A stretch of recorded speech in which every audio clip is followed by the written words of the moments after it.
Hello everyone, welcome to my channel code with Neeraj. तो आज का हमारा टॉपिक है सबसे पहला टॉपिक हमारा है हिस्ट्री ऑफ जावा।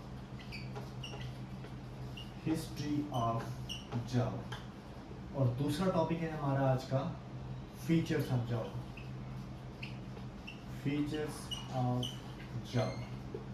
तो सबसे पहला जो हमारा टॉपिक है वो है हिस्ट्री ऑफ जावा। तो हिस्ट्री में हम क्या क्या चीज़ देखेंगे कि सबसे पहले इस जावा की शुरुआत किसने की। तो जावा की शुरुआत James Gosling and his team. Java की शुरुआत किसने की? James Gosling and his team. कहाँ पे की? At Sun Microsystem. किसने शुरुआत की? जेम्स गोसलिंग और उनकी टीम ने। और कहाँ पे की? सन माइक्रो सिस्टम्स में। और Sun micro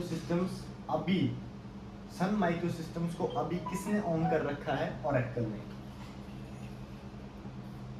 sun Microsystems is now owned by Oracle. ठीक है जी। तो इसका मैं एक पूरा वो आपको बता देता हूँ कि 1990s में जेम्स गॉसलिंग और उनकी टीम न्यू लैंग्वेज को डेवलप कर रहे थे और उस लैंग्वेज का नाम था ओक। उसके बाद 1994 में ओक को रीनेम कर दिया गया। किसमें? जावा में। 1994 में ओक का नाम चेंज कर दिया हमने जावा में। और उसके बाद क्या देखते हैं हम?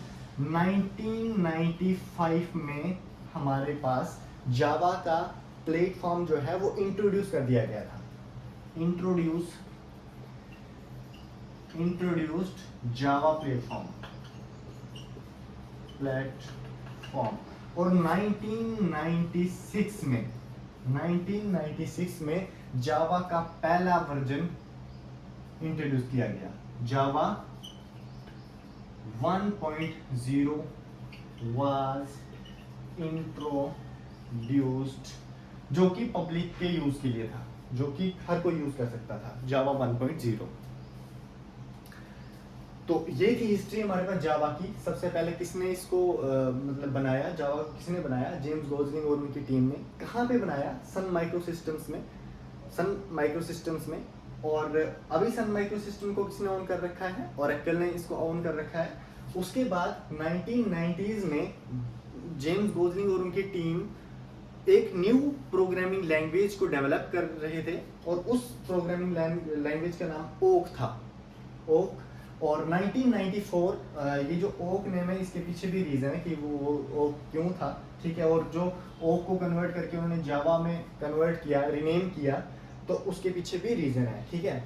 तो 1994 में हमारे पास उन्होंने जो हमारे पास जिस प्रोग्रामिंग लैंग्वेज को डेवलप कर रहे थे तो उसके नाम को चेंज करके उन्होंने जावा कर दिया। और उसके बाद 1995 में उन्होंने पहला जावा का प्लेटफॉर्म जो है वो इंट्रोड्यूस कर दिया। और उसके बाद 1996 में हमारे पास जावा का पहला वर्जन भी इंट्रोड्यूस कर दिया, जावा 1.0। और अभी के टाइम पे जावा का 20 वर्जन चल रहा है, JDK 20। अब आपको ये समझ में आ रहा होगा कि जावा 20 तो ठीक है, जावा 20 जो है वो जावा का 20 वर्जन है। ठीक है। लेकिन व्हाट इज JDK? तो JDK इज व्हाट? JDK हमारे पास होता है जावा डेवलपमेंट किट। तो ये थी हमारे पास कुछ हिस्ट्री जावा की। तो उसके बाद हम देखते हैं हम फीचर्स। जावा के फीचर्स क्या है? अब फीचर्स की बात करते हैं। तो features of Java, important feature जो है वो जावा का वो है प्लेटफॉर्म इंडिपेंडेंट। अब सबसे पहला जो फीचर्स आता है जावा का वो क्या है? सबसे पहला फीचर जावा का ये है कि ये जावा जो है वो प्लेटफॉर्म इंडिपेंडेंट है। प्लेटफॉर्म इंडिपेंडेंट का क्या मतलब होता है कि write once write once and run anywhere, जिसको कि WORA भी बोला जाता है। ठीक है जी। अब सबसे पहले फीचर जावा का क्या है कि जावा जो है वो प्लेटफॉर्म इंडिपेंडेंट है। तो प्लेटफॉर्म इंडिपेंडेंट होने का क्या मतलब होता है कि अगर हम जावा के कोड को एक मशीन पे लिख रहे हैं तो उस कोड को आप किसी दूसरी मशीन पे भी रन कर सकते हो, सिर्फ उस मशीन के अंदर भी JDK इंस्टॉल होना चाहिए। वही मतलब है कि write once and run anywhere. इसलिए कहते हैं कि हमारे पास प्लेटफॉर्म इंडिपेंडेंट है ये।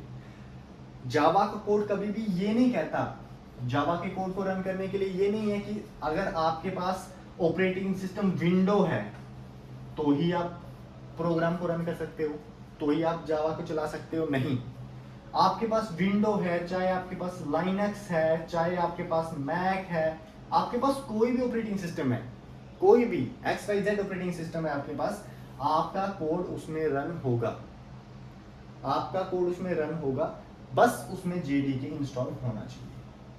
और ये जो मेरा इंस्टॉलेशन का प्रोसेस है पूरा का पूरा, वो भी मैं आने वाली वीडियो में आपको पूरा बताऊंगा कि कैसे JDK को इंस्टॉल किया जाता है, चाहे वो विंडो के लिए हो, चाहे वो लाइनक्स के लिए हो, चाहे वो मैक के लिए हो।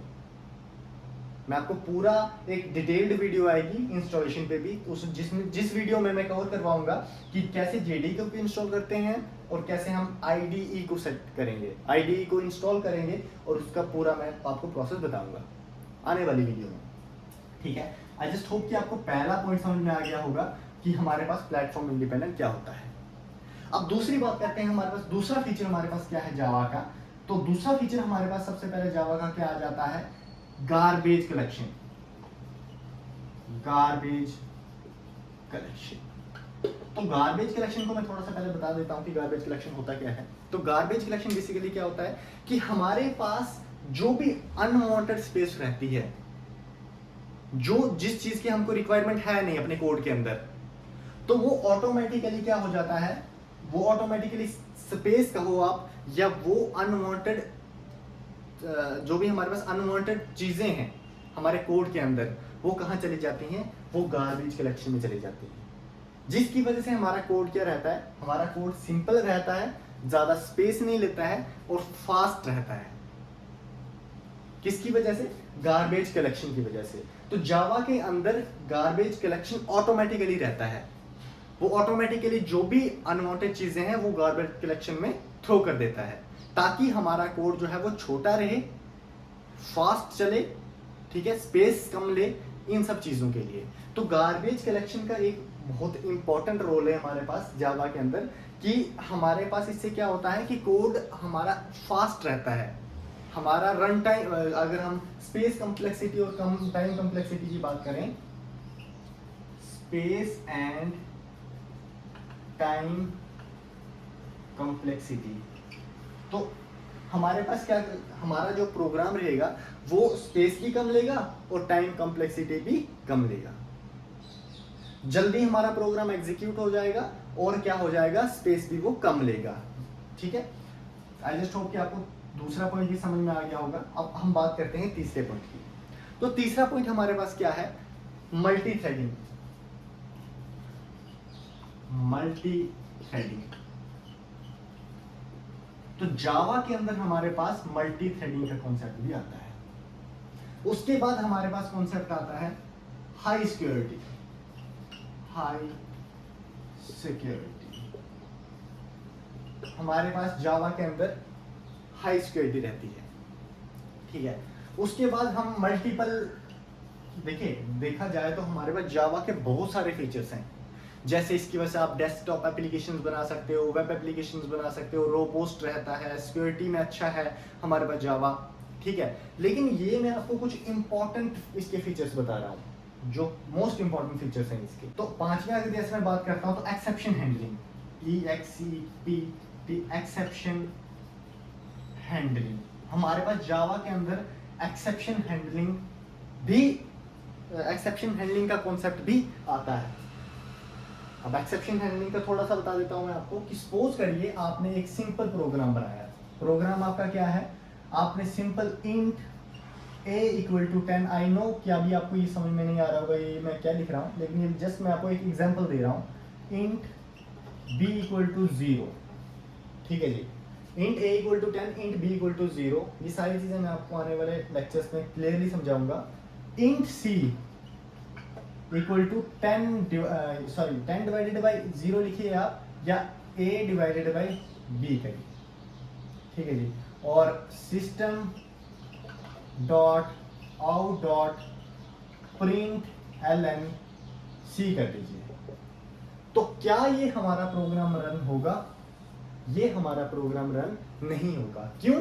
क्योंकि a डिवाइडेड बाई b जो है वो नहीं हो सकता। यहाँ पे हमारा एक्सेप्शन थ्रो कर देगा, और ये एक्सेप्शन जो होगा वो कौन सा एक्सेप्शन होगा? ARITHEMA, arithmetic exception. हमारे पास ये एक्सेप्शन कौन सा एक्सेप्शन होगा? अर्थमेटिक एक्सेप्शन होगा। लेकिन मैं यहाँ पे इस एक्सेप्शन को जहाँ पे भी मेरा चाहे वो अर्थमेटिक एक्सेप्शन आए या कोई भी एक्सेप्शन आए ना, जैसे हमारे पास नल पॉइंटर एक्सेप्शन होता है और भी बहुत सारे एक्सेप्शन होते हैं, तो जब भी मेरे प्रोग्राम के अंदर, जब भी मेरे कोड के अंदर कोई एक्सेप्शन आएगा, तो जावा हमको एक ऐसा फीचर देता है जिसकी वजह से हम एक्सेप्शन को हैंडल कर सकते हैं। वो क्या है हमारे पास? वो है हमारे पास जैसे ट्राई कैच का यूज करते हैं हम, फाइनल, फाइनली, फाइनलाइज, थ्रो और थ्रोज। ये कुछ हमारे पास कॉन्सेप्ट्स हैं, इसको खैर आप छोड़ सकते हैं। Throw, throws, finally, finalize, try catch का यूज करके हम अपने कोड को हैंडल कर सकते हैं, अपनी एक्सेप्शन को हैंडल करवा सकते हैं। ये सारे जो हमारे पास पॉइंट्स हैं, जैसे जो भी हमारे पास try catch, finally, finalize, throw, throws, तो ये मैं अपने एक्सेप्शन हैंडलिंग वाले टॉपिक में सारा कवर करूंगा, ठीक है जी। तो उम्मीद करता हूँ मैं आपको समझ में आया होगा कि मैं क्या कहना चाहता था, क्या बताना चाहता था हिस्ट्री और फीचर्स में। तो आज की वीडियो के लिए इतना ही रखते हैं। अगर आपको वीडियो अच्छी लगती है then do like, comment and share as much as you can, और चैनल को सब्सक्राइब करना ना भूलें। और अगर आपने सब्सक्राइब कर दिया है तो बेल आइकन को ज़रूर दबा दें, ताकि कल को हमारी न्यू वीडियो अपलोड होगी तो आपको नोटिफिकेशन आ जाएगा। तो आज की वीडियो के लिए इतना ही रखते हैं। Thank you so much for watching.